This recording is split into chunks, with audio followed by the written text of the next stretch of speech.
Assalamualaikum warahmatullahi wabarakatuh. Selamat pagi anak bapak yang bapak banggakan. Masih tetap semangat kan? Oke, kali ini kita belajar bahasa Indonesia dengan tema teks laporan hasil observasi. Nah, di sini akan bapak terangkan sedikit mengenai teks laporan hasil observasi dan juga syarat-syarat untuk membuat laporan hasil observasi. Jadi sebelumnya mari kita lihat dulu apa itu definisi dari teks laporan hasil observasi.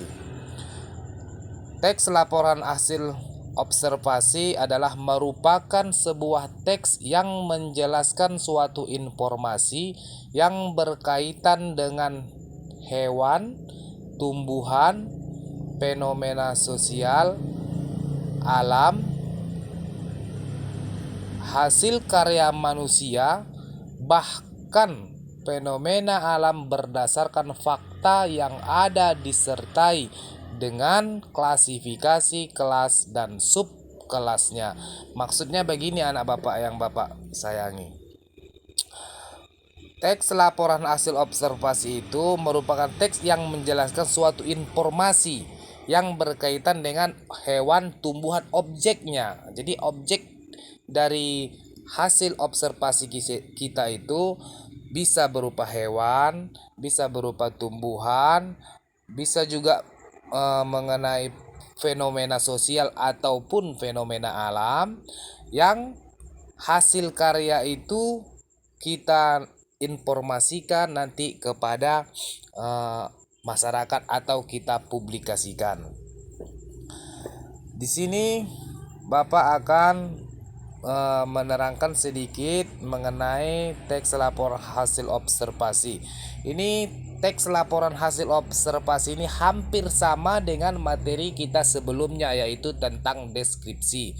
Bedanya kalau laporan hasil observasi itu dia lebih universal atau lebih meluas dibandingkan dengan teks deskripsi pertemuan kita yang lalu.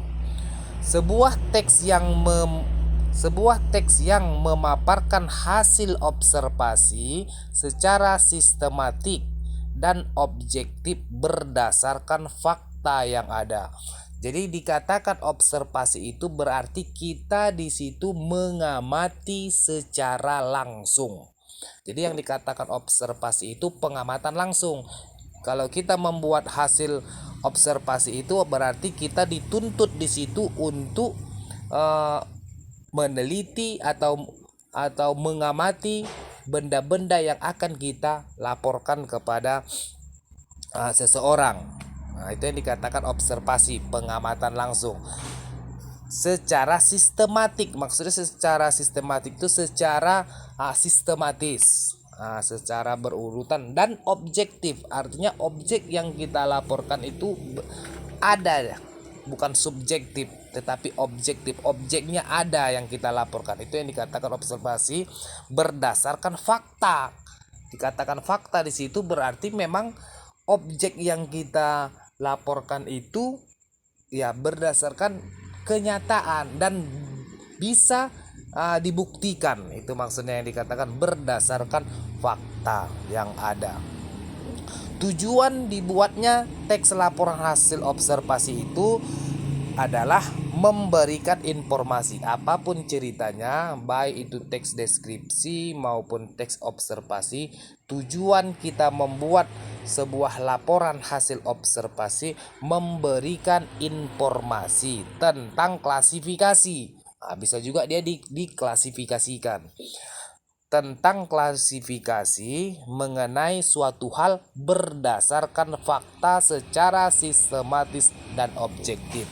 Jadi jelas tujuan dibuatnya laporan hasil observasi itu adalah memberikan informasi tentang sesuatu kepada masyarakat atau kepada khalayak ramai.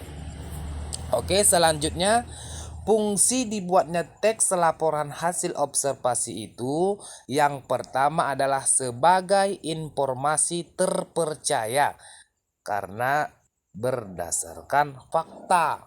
Nah, jadi informasi yang kita sampaikan itu ya terpercaya atau bisa dipercaya oleh masyarakat, karena yang kita laporkan itu yang kita laporkan itu ya yang nyata-nyata, nah, yang benar-benar. Itu yang pertama.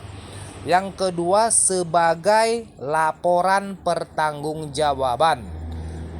Maksudnya itu kalaulah umpamanya anak bapak diberikan tugas untuk meneliti sesuatu, maka setelah Ananda teliti apa yang disuruh itu, maka Ananda akan membuat sebuah laporan.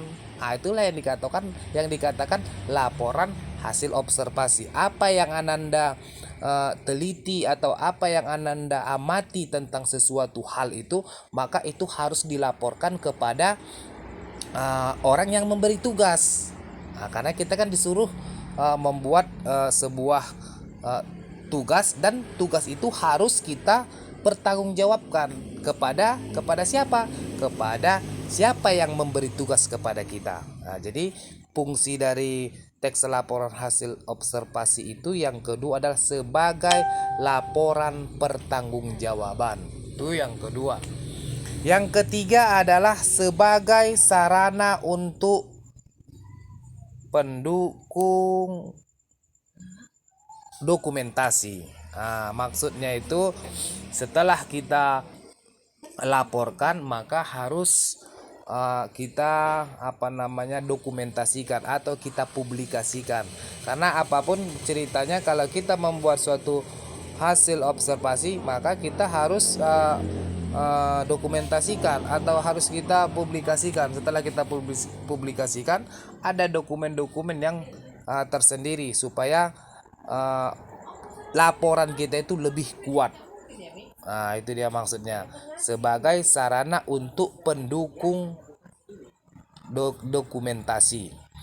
Kemudian yang terakhir, fungsi dari teks laporan hasil observasi itu adalah sebagai penyusunan kebijaksanaan, pemecahan suatu masalah dalam pengamatan. Nah, jelas di situ ya, sebagai penyusunan kebijaksanaan, pemecahan masalah dalam pengamatan sebagai sebuah keputusan. Jadi dari sini kita lihat ada 4 ciri atau fungsi dari teks laporan hasil observasi. Kemudian selanjutnya syarat-syarat. Nah, syarat-syarat untuk membuat laporan hasil observasi itu adalah yang pertama objektif. Arti kata objektif tadi sudah Bapak terangkan, objektif, ada objeknya, ada bendanya. Itulah dia tadi, umpamanya seperti bisa hewan, bisa fenomena alam, bisa juga tumbuhan. Itu namanya objektif. Ada objek yang akan kita teliti atau yang kita amati. Kemudian yang kedua, syarat yang kedua itu adalah universal. Dia lebih meluas, bersifat universal. Kemudian syarat yang ketiga adalah faktual. Jadi observasi itu tidak rekayasa, tapi berdasarkan fakta-fakta yang ada, itulah yang akan kita laporkan. Kemudian yang keempat, syarat-syaratnya adalah sistematis, disusun berdasarkan sistematis.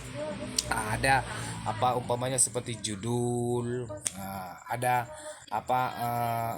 secara sistematis itu maksudnya secara berurutan. Itu yang dikatakan secara sistematis.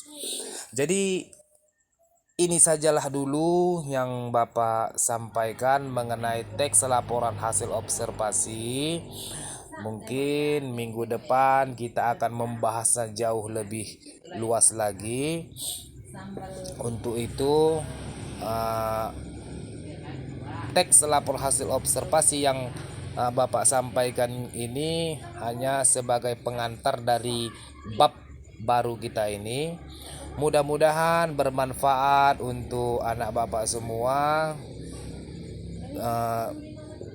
Kemudian bisa dipahami, mana kira-kira yang kurang paham, boleh kita boleh kita diskusikan. Mudah-mudahan bermanfaat bagi kita semua. Bapak akhiri dengan membacakan hamdalah alhamdulillahirabbil alamin. Wassalamualaikum warahmatullahi wabarakatuh.